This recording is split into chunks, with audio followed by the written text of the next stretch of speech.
রোহিঙ্গা সমস্যার টেকসই সমাধান না হলে দ্রুত এই সংকট আঞ্চলিক নিরাপত্তার জন্য গুরুতর হুমকির কারণ হতে পারে আশঙ্কা পররাষ্ট্র উপদেষ্টা তৌহিদ হোসেনের। রোহিঙ্গা প্রত্যাবাসনে কূটনৈতিক তৎপরতা জোরদারের দাবি জানিয়েছেন বিএনপির ভারপ্রাপ্ত চেয়ারম্যান তারেক রহমান। ছাত্র জনতার অভ্যুত্থানে গণতন্ত্র প্রতিষ্ঠায় নতুন সুযোগ সৃষ্টি হয়েছে, সবাইকে ঐক্যবদ্ধ থাকতে হবে বলেছেন মির্জা ফখরুল ইসলাম আলমগীর। ফ্যাসিবাদী পলাতক দল আওয়ামী লীগকে পুনর্বাসনে নানা ষড়যন্ত্র হচ্ছে ভারতে, অভিযোগ রুহুল কবির রিজভীর। জনপ্রশাসন সংস্কার কমিশনের সুপারিশ দ্রুত বাস্তবায়নের সিদ্ধান্ত, 5টি সংস্কার কমিশনের আশু বাস্তবায়নযোগ্য 121টি প্রস্তাব চিহ্নিত। খসড়া গঠনতন্ত্র অনুমোদন করেছে জাতীয় নাগরিক পার্টি এনসিপি, সভাপতি ও সাধারণ সম্পাদক কাউন্সিলের মাধ্যমে নির্বাচিত হবেন। অন্তর্বর্তী সরকার 10 মাস পদে পদে জনগণকে হতাশ করেছে, মন্তব্য বিএনপি নেতা সৈয়দ মোয়াজ্জেম হোসেন আলালের।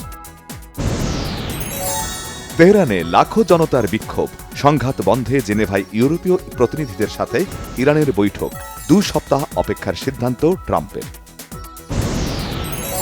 ইরানে হামলার প্রতিবাদে বায়তুল মোকাররমে জুমার নামাজের পর বিক্ষোভ সমাবেশ ও মিছিল করেছে কয়েকটি ইসলামী সংগঠন। ভারতের পুশিন আন্তর্জাতিক আইনের চরম লঙ্ঘন, সরকারকে চাপে ফেলতেই এটি করা হচ্ছে, অভিমত বিশ্লেষকদের। পার্বত্য শান্তি চুক্তি বাস্তবায়নে অন্তর্বর্তী সরকারকে একটি পথরেখা দেওয়ার আহ্বান টিআইবির নির্বাহী পরিচালক ড ইফতেখারুজ্জামানের। আবারও অস্থির চালের বাজার, ঈদের পর মানভেদে সব চালেরই দাম বেড়েছে কেজিতে 4 থেকে 5 টাকা।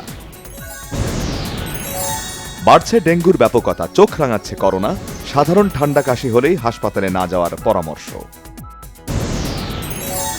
পাহাড়ি ঢলে ফেনীর মুহুরী নদীর বাঁধে ভাঙন, তলিয়ে গেছে কয়েকটি এলাকা, নিরাপদ আশ্রয়ে খুঁজে নিয়েছেন অনেকে। মেঘালয় সীমান্তে গাছে ঝুলন্ত বাংলাদেশি যুবকের লাশ উদ্ধার, বিজিবির কাছে হস্তান্তর করেছে বিএসএফ। ফিলিস্তিনের গাজায় অন্তত 92 ফিলিস্তিনিকে হত্যা করেছে ইসরায়েলি বাহিনী। বৃহস্পতিবার ভোর থেকে শুক্রবার ভোর পর্যন্ত এসব হামলা চালানো হয়। এশিয়া কাপ আর্চারির রিকার্ভ পুরুষ এককে স্বর্ণ জিতেছে বাংলাদেশের আব্দুর রহমান আলিফ। গল টেস্টে দ্বিতীয় ইনিংসে স্কোর বড় করার চেষ্টা বাংলাদেশের, চতুর্থ দিন শেষে 187 রানের লিড। দেশে ঈদে চমক লাগানো সিনেমা উৎসব শুক্রবার মুক্তি পেয়েছে কানাডা, আমেরিকা ও যুক্তরাজ্যের 37টি সিনেমা হলে। বলিউড অভিনেতা অক্ষয় কুমার অভিনীত হাউসফুল সিনেমাটির মুক্তির পর থেকেই ব্যাপক ভালোবাসা পাচ্ছে দর্শকদের। 14 দিন শেষে আয় করেছে 167.90 কোটি রুপি।